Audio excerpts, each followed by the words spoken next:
The things of India, सोच नए भारत की।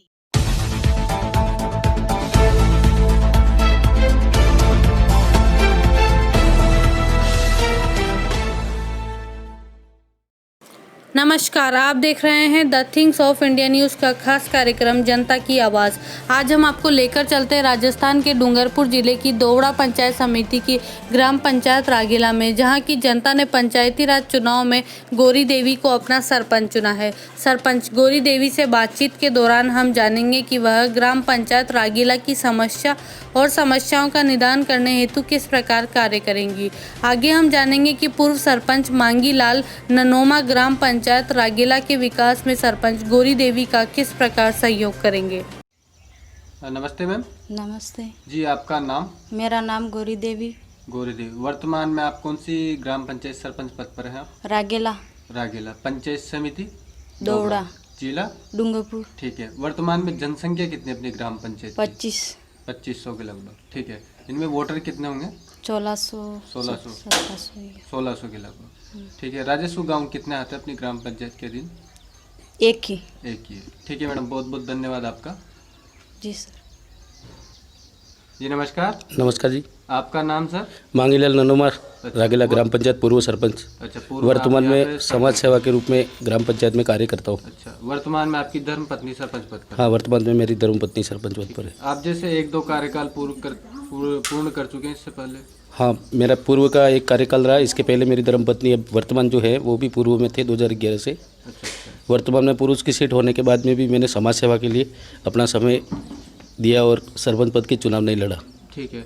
जो पूर्व के कार्यकाल थे उसमें क्या क्या विकास कार्य करवाए सर आपने, ताकि जिससे जनता ने वापस प्रेरित हो और आपकी धर्मपत्नी को सरपंच पद पर चुना है? पूर्व के कार्यकाल में हमने मुख्यमंत्री जल स्वावलंबी की योजना के माध्यम से हमने यहाँ हमारे ग्राम पंचायत का जो वाटर लेवल डाउन था उसको जो वाटर लेवल को अप करने के लिए हमने एमपीटी, सीसीटी और कुछ मॉडल तालाब और चेक डैम के माध्यम से हमने पानी को रोकने का पूरा प्रयास किया।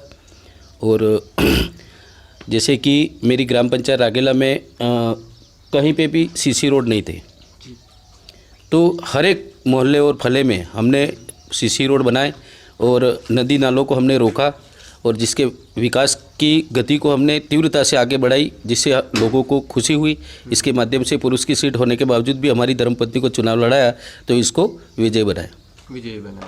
जैसे आते हैं अपन प्रमुख, अभी जो पूरा विश्व कोरोना महामारी से जूझ रहा है, तो आपने पंचायती स्तर पर क्या क्या ऐसे कार्य किए पंचायत वासियों की सुरक्षा के लिए? हमने कोविड-19 को मद्देनज़र रखते हुए हमने आम जनता को जागरूक किया, सोशल डिस्टेंस रखने की पालना बताई और मास्क पहनना अति आवश्यक बताया। और इसके बावजूद भी बिना आवश्यकता पड़ने पर इधर उधर जो घूमने का था इन छोटे मोटे सिटियों में वो जाना बंद करवाया। और लोगों को, जहाँ जो गरीब तथ्य के लोग थे, इनको हमने जन सहयोग भी किया, कहीं अनाज के माध्यम से हो, आर्थिक दृष्टि से हो, और इनको समय समय पर ज़रूरत पड़ने पर हम उनके आसपास जाके इनको समझाइश करके और कोविड-19 से हमने पूरा बचाने का पूरा प्रयास किया। तो इसके जैसे आपने जिस तरीके से प्रयास किया, तो एक भी पॉजिटिव वगैरह नहीं आएगा अपने? मेरी ग्राम पंचायत में वर्तमान समय तक एक भी पॉजिटिव केस नहीं है। अच्छा, काफ़ी सराहनीय कार्य। काफ़ी सराहनीय कार्य। ठीक है। अब आते हैं हम वर्तमान में जो पंचायत के अधीन जो समस्याएं बनी हुई है उन पर। तो जैसे सड़कों की क्या स्थिति है अपनी ग्राम पंचायत के अधीन? मेरी ग्राम पंचायत में सड़कों की स्थिति तो वर्तमान में ठीक ही है। अच्छा। कहीं समस्या नहीं है। और जैसे शिक्षा के क्षेत्र में सर? शिक्षा के क्षेत्र में तो कोविड-19 को मद्देनज़र रखते हुए सारे बच्चों की योग्यता खत्म होती जा रही है दिन बर दिन, और यहाँ का शिक्षा का स्तर जो है कोविड-19 के मद्देनज़र रखते हुए डाउन होता जा रहा है। किसानों को लेकर कोई समस्या सर? किसानों को लेकर तो काफ़ी समस्या आ रही है। जैसे कीट पड़ रहे हैं, अभी बारिश समय से पर नहीं आई, अभी समय के बाद में आई, जो हवा के साथ में बहुत वो हुआ, इससे फसल खराबा भी हुई है। जैसे मकई, यहाँ अधिकतर मकई पकती है, तो मकई कुछ जगह पे ऐसी स्थिति में कि बाढ़ की तरफ जैसे बारिश आई तो जिसकी वजह से मकई गिर भी गई है, जिससे किसानों को काफ़ी नुकसान भी हुआ है। तो जैसे किसानों के लाभ है, तो कोई विचार हो सर आपका जो राजस्थान अब हम तो राजस्थान सरकार से ये अपेक्षा करते हैं कि फसल मुआवजा जो है किसानों को मिलना चाहिए और जैसे भी है सीमांकन किया जाए भूमि का और इसके आधार पर इन किसानों को कहीं न कहीं से राज्य सरकार द्वारा या केंद्र सरकार द्वारा लाभान्वित हो, क्योंकि यहाँ की जो ट्राइबल एरिया है और यहाँ के जो व्यक्तिगत जो बात बताता हूँ मैं कि यहाँ लगभग गरीब लोग हैं, यहाँ बीपीएल परिवार से बिलोंग करते हैं, यहाँ एपीएल श्रेणी के बहुत ही कम लोग हैं, शिक्षा से स्तर से जो भी जुड़े और राज्य की सेवा में जो कार्यरत है वह भी लोग यहाँ किसी प्रकार का आम गरीब को सपोर्ट नहीं करते, वो सिटियों में जाके बच जाते हैं। इसलिए हम समाज से जुड़े हैं, इसलिए हम इनकी समस्याओं को पूरी तरह से जानते हैं। इसलिए राज्य सरकार और केंद्र सरकार के द्वारा अगर जितना भी बीपीएल परिवार के जो लोग हैं इनको जितना भी सहयोग दिया जाए वो राज्य सरकार और केंद्र सरकार धन्यवाद की पात्र रहेगी।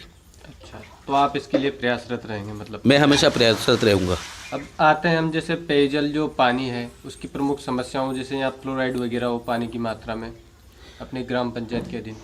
हमारे ग्राम पंचायत की तो ठीक है, पूरे दोवड़ा ब्लॉक में जी मतलब फ्लोराइड बहुत ही ज़्यादा है। और जो हम पूर्व की सरकार को धन्यवाद देना चाहेंगे क्योंकि हमें 156 गाँव को सोम कमलाबा फिल्टर प्लांट से जोड़ा भी है, जिनकी कार्य की टेंडर प्रक्रिया भी हो गई, कार्य प्रारंभ भी है और वर्तमान भी कार्य प्रगति पर है। हमें पूरी आशा विश्वास है कि हम सोम कमलाबा फिल्टर प्लांट से जुड़ गए हैं, बस ये कुछ 50% वर्क पेंडेंसी चल रहा है जो पूर्ण हो जाएगा, पाइपलाइन वगैरह चल रहा है।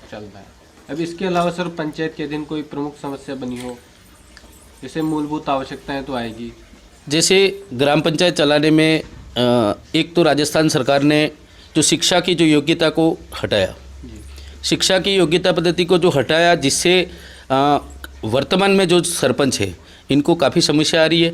समस्या इसलिए आ रही है कि की पे उसके सिग्नेचर वेरिएशन करके उसे ओटीपी से वर्क करना है और शिक्षा की योग्यता हटा दी, तो कुछ स्तर तक जो सरपंच है वो मतलब अपने ओटीपी को नहीं समझ पाएंगे। ऑनलाइन वर्क करने में इनको काफ़ी दिक्कतें आती है और इनका सामना करना पड़ रहा है। इसलिए मेरा जहाँ तक मानना है, मैं पर्टिकुलर बताता हूँ कि सरपंच की योग्यता या तो 10वीं पास होनी चाहिए या फिर ये ओटीपी वगैरह जो सिस्टम है उसको फॉलो नहीं किया जाए। अच्छा, मतलब ये ऑनलाइन जो भी सिस्टम हो रहा है ओटीपी वाला नहीं, मतलब हर वर्क नहीं, जैसे कि कुछ भी कार्य है, जैसे कि सिग्नेचर पेन ड्राइव में डाउनलोड करके दे दिया, जो ऑपरेटर है वो अब पता नहीं, वो सरपंच तो कम पढ़ा लिखा है, अब उस बात को समझ तो पूरा पढ़ पाएगा नहीं, समझ पाएगा नहीं, तो उसको ओटीपी वेरिएशन तो देगा ही देगा। अब वो क्या हुआ क्या नहीं वो उसके जानकारी के अधीन रहेगा, बिना जानकारी से कुछ भी कार्य होना संभव है। तो कहीं ना कहीं आपके विचार से इस जो प्रणाली है अभी जो वर्तमान में लागू होने जा रही है राजस्थान सरकार की ओर से, इसमें कमियां हैं? हाँ हैं, दिख तो रही है। इनके अलावा पंचायत के दिन सर कोई समस्या हो? पंचायत की जैसे कुछ समस्या जैसे है कि स्वास्थ्य विभाग है जिसके एएनएम और नर्सिंग बाई जो है जो कार्य करती है, इनके जो सिग्नेचर वेरिएशन उपस्थिति के जो सरपंच के होते थे वो नहीं हुए अभी और इनको रोक दिया गया, जिससे क्या हुआ कि सरपंच के और एएनएम बाई के बीच में दूरियां बन गई।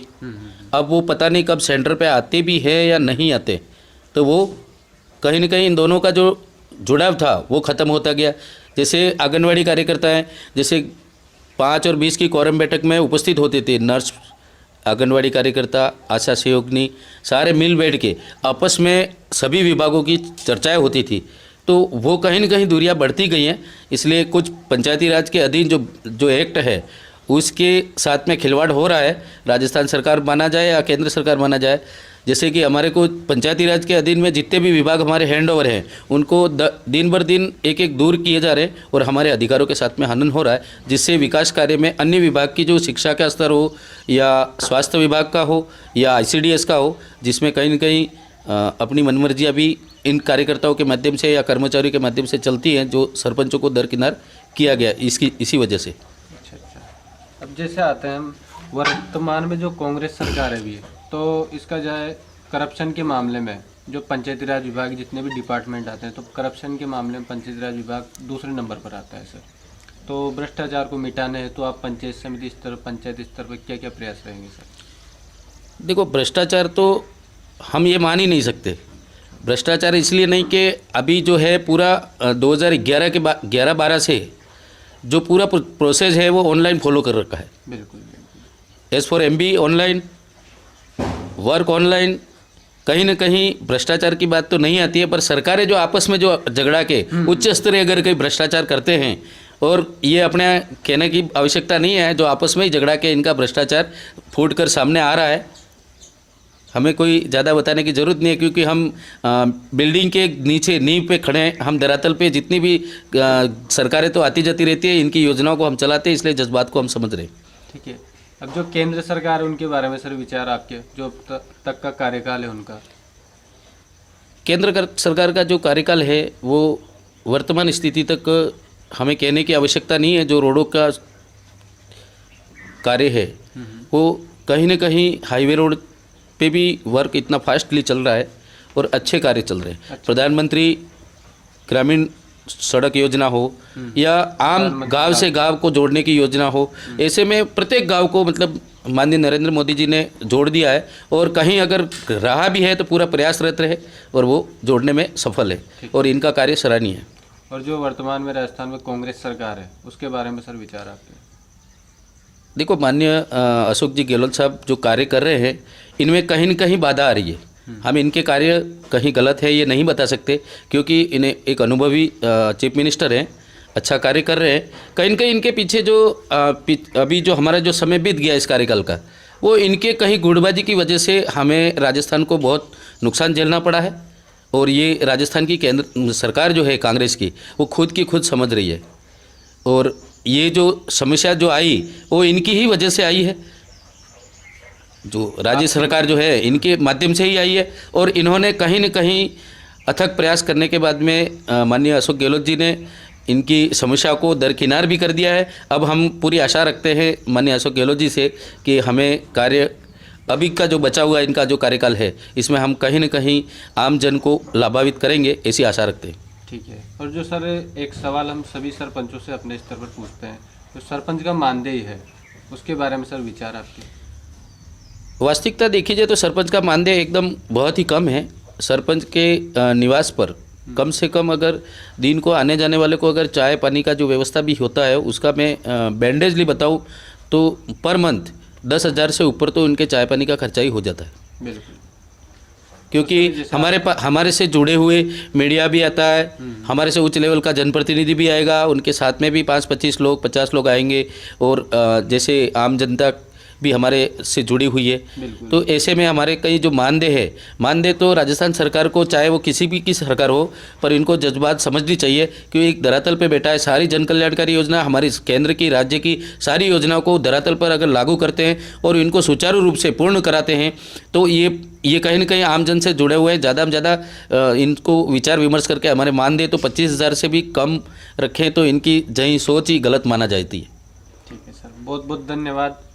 हम आपसे ये आशा करते हैं जैसे पिछले कार्यकाल आपने पूर्ण रूप से सफल तरीके से निभाए, तो इसी प्रकार आप इस बार भी पूरा कार्यकाल निभाएं और पंचायत को आदर्श पंचायत की ओर अग्रसर करने। धन्यवाद।